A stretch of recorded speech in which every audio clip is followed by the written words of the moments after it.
మిత్రులారా, నిన్న తనకు తానుగా మీ సోదరుణ్ణి, మీ బిడ్డని, మీ మిత్రుణ్ణి అని చెప్పుకున్నటువంటి మందాకృష్ణ మాదిగ గారు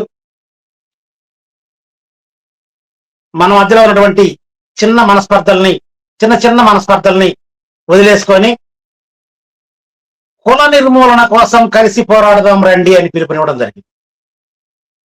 అది ప్రెస్ మీట్ ఆంధ్రప్రదేశ్ గడ్డ మీద, అమరావతి రాజధాని గుంటూరులో పెడతానని చెప్పి ఆయన 1-10 సార్లు ఆంధ్రప్రదేశ్ గడ్డ మీద అని 1-10 సార్లు చెప్పడం జరిగింది. అంటే చాలా మంది కలిసి పనిచేద్దాం రమ్మంటా ఉంటే మాలోళ్ళకి ఏంటి, కలిసి పనిచేయడానికి ఏంటి, ఎందుకు పోకూడదు అని కొంతమంది ఆలోచిస్తారు.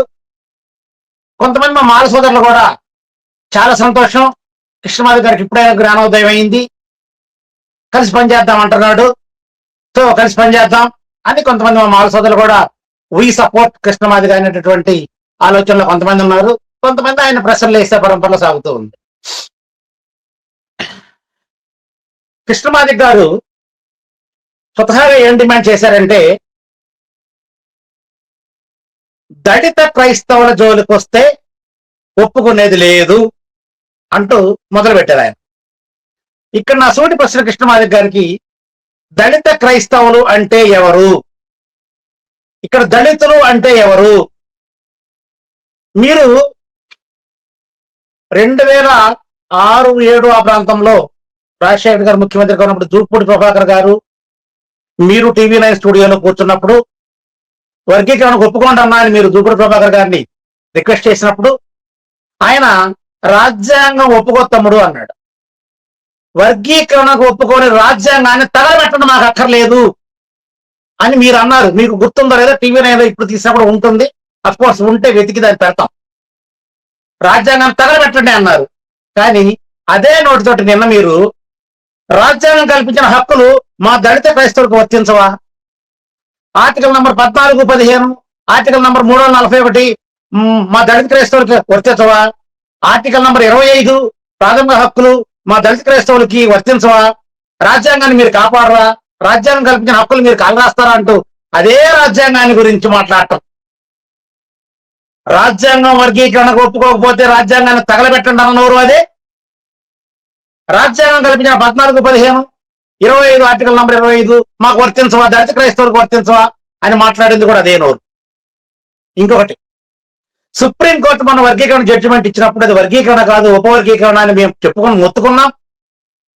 వర్గీకరణ చేయడము అంటే ఆర్టికల్ నంబర్ 341లో ద్వారా ఎస్సీలకు కల్పించిన రక్షణను తొలగించడమే అని మేము పదే మొత్తుకున్నాం. వర్గీకరణ అంటే ఏబిసిడిగా మాలామాదిగ రిజర్వేషన్ వర్గీకరించడం కాదు. వర్గీకరణ అంటే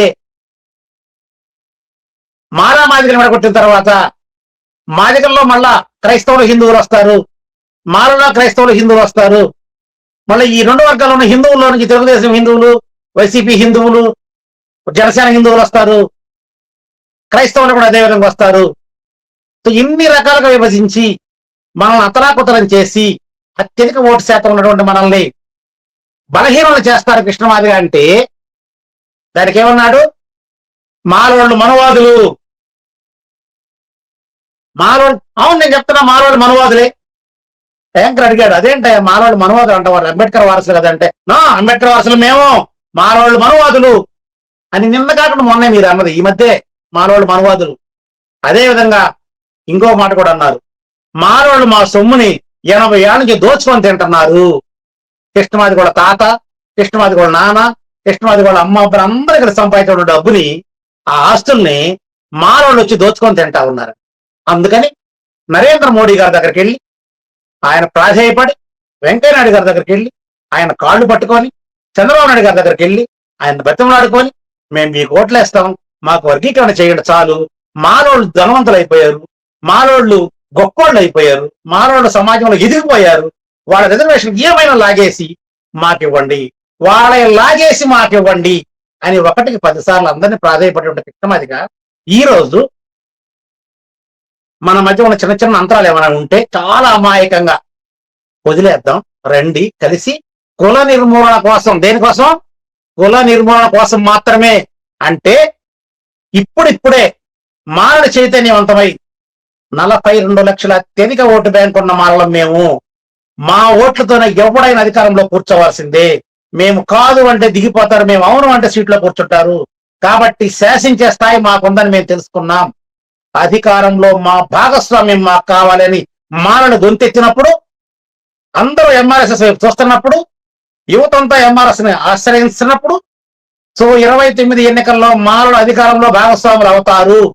కాబట్టి వాళ్ళని మనం వెనక్కి లాగటం ఎలాగా, మాలలో మళ్ళీ చీలిక తేవడం ఎలాగా అని బాగా ఆలోచించి ఒక పాస్టర్ గారితో ఆయన అట్రాసిటీ కేసు వర్తించలేదని చెప్పేసి హైకోర్టులో కేసు వేయించి హైకోర్టు ఇమీడియట్ గా కొట్టేయడము, ఆయన వెంటనే సుప్రీంకోర్టుకి వెళ్ళడము, సుప్రీంకోర్టు ఇమీడియట్ గా 4 రోజుల్లోపే జడ్జిమెంట్ ఇవ్వడం ఏమని, దళిత క్రైస్తవులకు ఎస్సీ క్రైస్తవులుగా మారినటువంటి ఎస్సీలు వెంటనే ఎస్సీ హోదాగా కోల్పోతారు, కాబట్టి అట్రాసిటీ చట్టం వారికి వర్తించదు అని తీర్పు ఇవ్వడం. ఇదంతా కృష్ణమాదిక్ గారు చేసినటువంటి ప్లాన్ లో భాగమే. కేంద్ర ప్రభుత్వం, చంద్రబాబు నాయుడు, కూటమి నాయకులు అందరూ కలిసి ఏం చెప్తే దానికి తానా అంటే తందానా అని ఈ రోజు మాదిగలకి వర్గీకరణ తెచ్చి నేను ఎక్కువ రిజర్వేషన్ వచ్చేలాగా చేశాను, మన సీట్లు మనకు వస్తున్నాయి అని ఒకవైపు అంటూనే క్రైస్తవ్యంలోకి మారినటువంటి మాదిగల నోటి దగ్గర కూడు తీసేటటువంటి ప్రయత్నం చేసింది కృష్ణమాదిక్ కాదా? ఓకే, కృష్ణమాదిగని పక్కన పెడదాం. పెద్ద మాదిగ కూడా ఏమయ్యాడు? ఇక్కడ నేను పెద్ద మాదిగని, మీకు రిజర్వేషన్ చేసి నేను పెద్ద మాదిగని అవుతాను అన్నటువంటి చంద్రబాబు నాయుడు దళిత క్రైస్తవులకు, ఎస్సీ హోదా వద్దు అన్నది మాట్లాడాలి కదా. మా మాదిగలు ఉన్నారు, మా మాదిగలు క్రైస్తవులుగా మారి ఉన్నారు, మరి వాళ్ళకి ఎస్సీ హోదా ఏ విధంగా రద్దు చేస్తామని సుప్రీంకోర్టు అతను ప్రశ్నించాలి కదా. అయ్యా కృష్ణమాదిక్ గారు, మీకు తెలుసో తెలీదో మరి యాక్షన్ చేస్తామో మీకు ఒక విషయం చెప్తా వినండి. మీరు 94లో వర్గీకరణ వాదాన్ని మొదలుపెట్టిన వెంటనే 98లో చంద్రబాబు నాయుడు గారు మీకు వర్గీకరణ చేస్తున్నాను, వర్గీకరణ చట్టాన్ని రెడీ చేస్తున్నాను అని మీకు చెప్పిన వెంటనే 1998 మెమో అని ఒక మెమోని తీసుకొచ్చాడు. మీకు గుర్తుందా? మీకు తెలియదు ఆ విషయం? 1998 మెమో ఏంటంటే భారత రాష్ట్రపతి 1950లో ఇచ్చిన ఉత్తర్వుల ప్రకారం ఈ మాలా మాదిగోళ్ళు ఎవరైతే ఉన్నారో వాళ్ళు హిందూ మతంలోనే ఉండాలి, మేము చీ అంటే పడాలి, మేము ఛా అంటే పడాలి, రే బయట ఉన్నాడు రా అంటే బయట ఉండాలి, లోపల ఉన్నాడు లోపల ఉండాలి, మా గేట్ల దగ్గర చేతులు కట్టుకొని కాపలా కాయాలి. కాబట్టి మీరు హిందూ మతంలో ఉంటేనే ఇవన్నీ సాధ్యమవుతాయి, మీరు క్రైస్తవంలో పోతే అది పారిక మతం అయిపోయింది, కాబట్టి మీరు మా కంట్రోల్లో ఉండరు. కాబట్టి క్రైస్తవ్యంలోకి పోయినటువంటి మాలా మాదిగలకి ఎస్సీ హోదా రద్దవుతుంది, ఎస్సీ రిజర్వేషన్ వర్తించవు, ఎస్సీల పేరుతో వచ్చే సంక్షేమ పథకాల వర్తించవు, వాళ్ళకి ఏమీ ఉండవు. కాబట్టి చచ్చినట్టు మీరు హిందూ మతంలో ఉంటే ఉండండి, లేదంటే అన్ని వదులుకోండి అని చెప్పి 1950లో రాష్ట్రపతి ఇచ్చిన ఉత్తర్వుల్ని అనుసరించి 1998 మెమో అని చంద్రబాబు నాయుడు గారు ఆ రోజే తెచ్చి ఎంఆర్ఓ గారిని చర్చల కాడకు పంపించి 99 నుండి 2000 వరకు 2004లో కూడా ఎప్పుడైతే 2000లో వర్గీకరణ మొదలైందో, వర్గీకరణ చంద్రబాబు నాయుడు ఒక ఆర్డినెన్స్ రూపంలో చేశాడో, అది మొదలైన వెంటనే ఎంఆర్ఓ గారు తహసీల్దార్లప్పుడు వాళ్ళు వెంటనే రావడం, ఎంఆర్ఓలు రావడం, ఆ చర్చ్ ఉందా ఇక్కడ, ఈ చర్చికి ఎవరెవరు పోతున్నారు, వాళ్ళకి బీసీసీ కొట్టేస్తామంటాం, జాన్ పాల్ అనే పేరుతో ఎస్సీకి అప్లై చేస్తే నీకు ఎస్సీ రాదని చెప్పడం. ఈ విధంగా ఆ 4 సంవత్సరాలు ఎస్సీలని నానా ఇబ్బందులు పెట్టిన విషయం కృష్ణమాదిగా నీకు తెలియదా? 98 మెమో పేరుతోటి చంద్రబాబు నాయుడు ఆ రోజే వర్గీకరణ ఏ రోజైతే ఆర్డినెన్స్ తెచ్చాడే ఆ రోజే క్రైస్తవుల హిందువులుగా కూడా విడగొట్టాడు. అది నీకు తెలియదా? తెలిసి తెలియనట్టు నాటకం ఆడావా, నటించావా? సో 2004లో ఎప్పుడైతే సుప్రీంకోర్టు ఈ వర్గీకరణ చెల్లదు, 341 ఆర్టికల్ అమెండ్మెంట్ చెయ్యకుండా ఒక కులాన్ని చార్చలేరు, ఒక కులాన్ని తీసేయలేరు, అంతేకాదు ఎస్సీ లిస్ట్ లో ఉన్న 59 కులాలని గ్రూపులుగా కూడా ఏర్పాటు చేయడానికి వీలు లేదు. ఎందుకంటే అందరికీ ఒకే రకమైనటువంటి అంటరానితనం అనుభవిస్తున్నారు. ఐఏఎస్ అయినా, ఐపీఎస్ అయినా, మంత్రి అయినా, ఎమ్మెల్యే అయినా, ముఖ్యమంత్రి అయినా, ప్రధానమంత్రి అయినా, ఏ రాష్ట్రపతి అయినా సరే, ఏ స్థాయిలో ఉన్నా వాళ్ళు అంటరానితనం అనుభవిస్తూ ఉన్నారు. కాబట్టి అందరూ ఒకే రకమైన అంటరానితనాన్ని అనుభవిస్తున్నారు. కాబట్టి అంటరానితనం, అన్టచబిలిటీ ఇస్ హోమోజీనియస్, అందరూ ఒకే రకమైన అంటరానితనాన్ని అనుభవిస్తున్నారు. అందువలన విడగొట్టడానికి వీల్లేదు, చెడగొట్టడానికి వీల్లేదు. షెడ్యూల్ అంటే అది ఒక లిస్ట్. ఆ లిస్ట్ ని మార్చే హక్కు రాష్ట్రపతికి కూడా లేదు, కేవలం పార్లమెంట్ కు మాత్రమే ఉంది. ఆర్టికల్ 341 అమెండ్మెంట్ చేసి పార్లమెంటులో చట్టం చెయ్యండి, అప్పుడు మాత్రమే చెల్లుబాటు అవుతుందని చెప్పి సుప్రీంకోర్టు తీర్పు ఇచ్చినప్పుడు ఎందుకు మీరు ఆ రోజు దాన్ని అబ్జెక్షన్ చేయలేదు? మొన్న ఆ రోజు నుండి మీరు దాదాపు 2004లో తీర్పు అయిపోయిన తర్వాత 2009 నుండి 2004 నుండి 2010 వరకు మీరు వర్గీకరణ ఎక్కడ మాట్లాడలేదు, ఎక్కడ పోట్లాడలేదు, ఎక్కడ మీరు ఎటువంటి యాక్షన్ చేయలేదు. మళ్ళీ 2012లో 14లో రాష్ట్రం విభజన జరిగిన తర్వాత చంద్రబాబు నాయుడు గారు ముఖ్యమంత్రి అయిన తర్వాత కూడా మీరు వర్గీకరణ అనే మాట ఏ రోజు మాట్లాడలేదు. అప్పుడప్పుడు కురుక్షేత్రం అని అదని ఇదని మీరు మాట్లాడినప్పుడు చంద్రబాబు నాయుడు మిమ్మల్ని నిష్పక్షపాతంగా తొక్కేశాడు. అసలు ఎటువంటి మీటింగ్లకు మీకు పర్మిషన్ కూడా ఇవ్వకుండా చంద్రబాబు నాయుడు మీ యొక్క ఉద్యమం మీద ఉక్కుపాదం మోపాడు. ఎందుకని? ఆ రోజు చంద్రబాబు నాయుడికి మానలంతా నాకు సపోర్ట్ గా ఉన్నారు అని ఒక ఆలోచనతో ఉన్నారు. రూపుడు ప్రభాకర్, అలాగే కారం శివాజీ అంటే పెద్ద పెద్ద మాల నాయకులు అని చెప్పుకున్నటువంటి లీడర్స్ అందరూ కూడా తెలుగుదేశం చేతం పుచ్చుకున్నారు కాబట్టి ఇక తిరుగులేదు. హైయెస్ట్ కమ్యూనిటీ, ఓటింగ్ ఉన్న కమ్యూనిటీ మాలలు నాతో ఉన్నారు కాబట్టి ఈ మాదిరితో నాకు పని లేదని మిమ్మల్ని తొక్కేశాడు. 2019లో ఎప్పుడైతే ఓడిపోయాడో, మాలలు నాకు మోసం చేశారు, నాకు ఓట్లే లేదు అని చెప్పేసి అతను ఎప్పుడైతే భ్రమపడ్డాడో అప్పటి నుంచి మళ్ళీ మాదికలకు బుధాన్ని ఎత్తుకొని కానీ అని చెప్పి మళ్ళీ నేను రెచ్చగొట్టడం జరిగింది. మళ్ళీ నువ్వు ఉద్యమం అని ఊపు చేయడం జరిగింది. నిన్ను ప్రధానమంత్రి కాడ పంపించడం, నువ్వు బీజేపీ వాళ్ళని పట్టుకోవడం, వెంకయ్యనాయుడు కాళ్ళు పట్టుకోవడం, నరేంద్ర మోడీ కాడ పోవడం, వర్గీకరణ చేస్తానని చెప్పి ఆయన మాట ఇవ్వడం. ఏమి వర్గీకరణ చేయొచ్చు? ప్రధానమంత్రికి నిన్న అడిగారు మీరు, పార్లమెంట్ లో మీకు సంపూర్ణ మెజారిటీ ఉంది కదా, కుల వ్యవస్థ నిర్మూలన చేస్తూ చట్టం తీసుకురండి, దళిత క్రైస్తవులకు ఎస్సీ హోదా తీసుకొస్తూ చట్టం తీసుకురండి అని నిన్న అడిగావు. అదే మాట 2019లో నరేంద్ర మోడీని 341 ఆర్టికల్ని సవరణ చేసి మాకు వర్గీకరణ చెయ్యండి, 341 ఆర్టికల్ని సవరణ చేసి వర్గీకరణ గనక చేసుంటే ఖచ్చితంగా 1950 జీవోని రద్దు చెయ్యాలి. ఆ రోజే జరిగిపోయి ఉండేది. నీకు వర్గీకరణ జరిగి ఉండేది. మేము ఎవరో మాట్లాడేవాళ్ళం కాదు. మాకు వర్గీకరణ వద్దు, మాది కూడా మాకు కావాలని కాదు మారలు పోరాడుతుంది. ఈ వర్గీకరణ రాజ్యాంగబద్ధంగా చేయకపోతే 341 ఆర్టికల్ యొక్క పవర్ రద్దు అయిపోతుంది, దాని రక్షణ షెడ్యూల్ ఎస్టర్కి లేకుండా పోతుందని మేము ఆలోచించాం. కానీ మీరు మాత్రం ఏం చేశారయ్యా అంటే మాకు ఏదో రకంగా వర్గీకరణ వస్తే చాలు అన్నారు. వర్గీకరణ చేసిన వెంటనే ఈ 1998 మెమోని చంద్రబాబు నాయుడు బయటకు తెస్తాడు, మీకు తెలియదా? చంద్రబాబు నాయుడు తెచ్చాడు, వెంటనే అమలు చేయండి రా, మాలవాళ్ళని క్రైస్తవ మాదిగా హిందూ మాదిగా విడగొట్టండి రా అన్నాడు, మాది వాళ్ళని క్రైస్తవ మాదిగలుగా హిందూ మాదిగా విడగొట్టండి రా అన్నాడు. మీరు మొన్న హైదరాబాద్ లో ప్రెస్ మీట్ పెట్టి జాంబవంతుడు మా పెదనాన్న, వాళ్ళ కూతురు మా అక్కని కృష్ణుడు చేసుకున్నాడు కాబట్టి కృష్ణుడు మాకు బావమరిది అని చెప్పారు. అంటే మేము హిందూ మాదిగలమే, క్రైస్తవ మాదిగలతో మాకు పని లేదని ఆ రోజు మీరు చెప్పకనే చెప్పారు. మళ్ళా ఈ రోజు కుల వ్యవస్థను రద్దు చేయండి అంటూ ఒక ఉద్యమం మొదలు పెడదాం, మాలోడు మళ్ళీ రండి, మీరు కలిసి రండి అని చెప్పేసి అడుగుతాం. ఓకే, మాలోడు మనువాడు అన్నావు, మాలోడు దోపిడీదారుడు అన్నావు, మాలోడు ఎదురొస్తే చంపేయండి, తాజ్ బాబు ఎదురొస్తే వదిలేయండి అన్నావు. ఇవన్నీ మాలోడు మర్చిపోతారు. ఓకే, ఇప్పుడు ఈ కుల వ్యవస్థ రద్దు కోసం పోరాటం ఎంతకాలం చేస్తా? మళ్ళీ 30 ఏళ్ళు చేస్తావా? అంటే నువ్వు బతకడం కోసం, వర్గీకరణ ఉద్యమం అయిపోయింది కాబట్టి నువ్వు బతకడం కోసం మళ్ళా కుల వ్యవస్థ రద్దని కొత్తగా మొదలు పెడతావా? ఒక పక్క నీ ఓట్లతోటి నా ఓట్లతోటి అధికారంలో చంద్రబాబు నాయుడు లేదా జగన్మోహన్ రెడ్డి గారు లేదా ఇంకో పవన్ కళ్యాణ్ కూర్చొని, సెంట్రల్ లో నరేంద్ర మోడీనో లేదా ఇంకొక వెంకయ్యనాయుడు కూర్చొని ఒంగోబెట్టి తంతా ఉంటే కనీసం వాటి మీద ఎక్కడైనా మాట్లాడారా మీరు?